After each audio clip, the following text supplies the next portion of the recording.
Hi, I'm Greg Sawyer. I'm the Chair of Bioengineering, and we're here at the 40th anniversary of SITC at National Harbor just outside of Washington, D.C. And today we're presenting some of the work from our Center of Excellence in Microscopy, along with our colleagues Patrick Wu and Fred Locke, and our groups in immunology, where we're working on imaging CAR T-cell dynamics during tumor killing.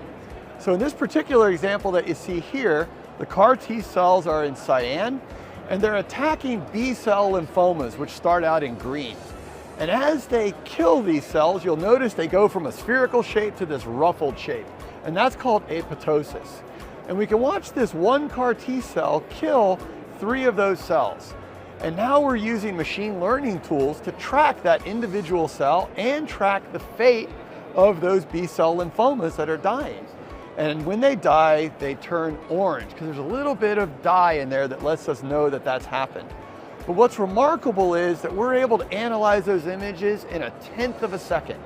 And now with AI, we can actually track each one of those cells and see what their profiles are mathematically over time. And with our group in integrated math oncology, they're able to analyze with exquisite detail the dynamics of that killing event. And this year we're showing some new data that comes out of our collaborations again with Patrick Wu and Fred Locke and our GYN oncology team, as well as our groups in metabolism. This is an ovarian cancer cell that's being killed by not 1, but 2 CAR T cells that have been engineered to recognize the folate receptor alpha, which is on this outside surface of this cancer cell. And you can see these little red spots in here. These are mitochondria.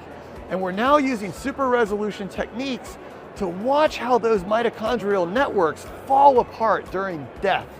And these CAR T cells are killing this cancer cell through very specific mechanisms that some people call the kiss of death, where they touch that cell and they inject enzymes that cause the rest of that cell structure to fall apart.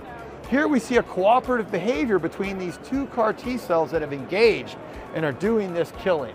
And what's remarkable again is by using our mathematical tools, we're able to go in and study the intricate details of how those cells fall apart and how those dynamics work.